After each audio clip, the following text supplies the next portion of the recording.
South China Morning Post, 18th of March 2024, targeting key figures as advised in Cambodia as Chinese scam group elude capture in Sin City.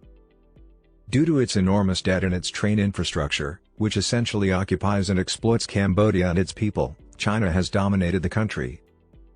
Despite growing pressure on the government to dismantle the primarily Chinese crime gangs that have gained billions of dollars through cyber fraud, observers said Cambodia's ongoing crackdowns in Sihanoukville demonstrate the coastal Sin City is still probably supported by the Chinese scam sector.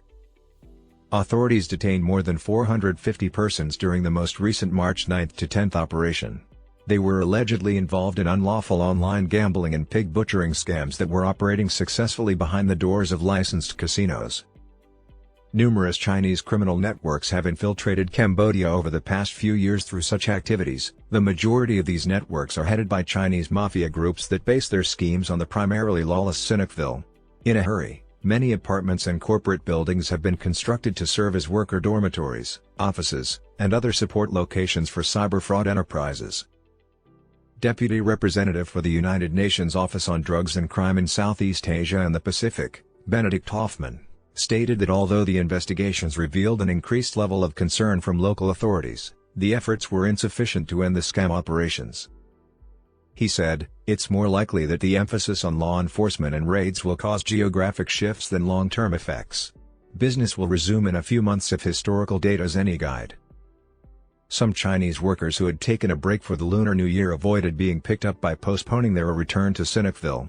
In contrast, according to sources from the local community, others moved into hotels to avoid being discovered at their workstations. Huang Yan, a Chinese reporter based in Cambodia who covers scam-related news for the Chinese-language news outlet Encore Observer, said that police raids typically target relatively small and obscure scam operations that have not paid bribes. This includes workers who are considered defrauding their nationals in Thai, Vietnamese, and Khmer languages. However, following the operation, the governor of Sihanoukville, Quoc Cham Ra Wen, made a Facebook request for details regarding Zhang Huo Kun, a Chinese national allegedly the owner of one of the two raided locations. Yan claimed, "Before this crackdown, they always arrested low-level employees, but they never caught the level of the scam compound owners and did not catch many general managers of the scam groups. It's exciting because this is the first time." As the city center grew with eateries and shops serving the Chinese and Southeast Asian expat populations, officials saw the beaches of trash, backpacker bars, and inexpensive dormitories. In recent years, remnants of the massive investments that collapsed when online gambling was outlawed in Cambodia in the early months of 2020, and the epidemic's severely reduced traveler numbers are still visible around the city, the skeletons of buildings. Instead, in 2021, Cambodia became the center of the global scam epidemic that began with Chinese citizens and quickly spread to anyone with an internet connection.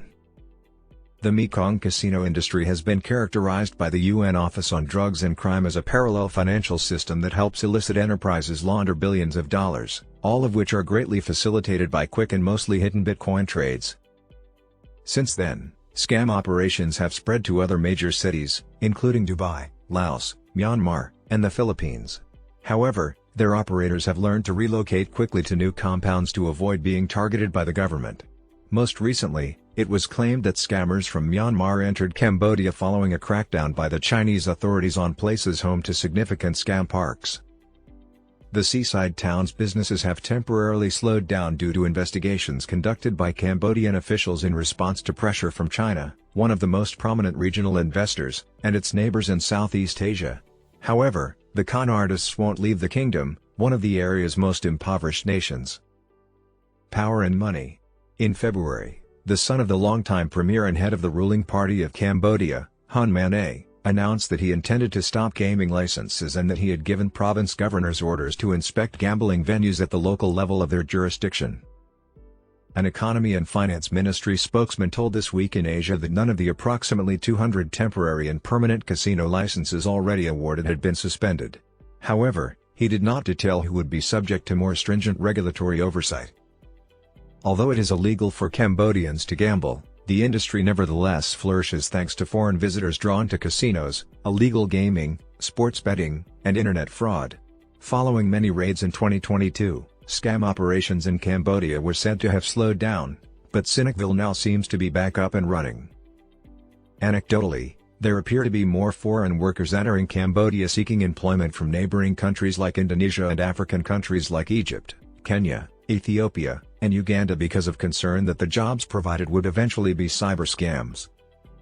Ros Fearon, of the Commercial Gaming section of the Economy and Finance Ministry, anticipated improved regulation of the industry following Cambodia's modification of license standards, which now include higher costs and income to get gambling permits. We acknowledge that there will be fewer licensees overall, but the quality of those that remain will be improved, he remarked. However, according to a representative of Cyberscam Monitor, an open-source platform that has been instrumental in charting the development of the worldwide scam and online gambling industries, the scam enterprises in Sihanoukville do not appear to have been alarmed by the renewed attention on their operations. Even though some have been departing over the last few days, we have not yet heard of the same kind of exodus this time, the person continued, asking to remain anonymous due to the nature of their employment.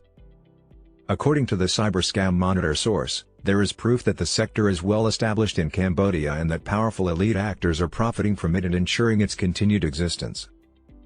Legal action against the major players controlling or shielding the industry is necessary, as is a thorough and ongoing crackdown to rectify the reputational harm the sector has caused.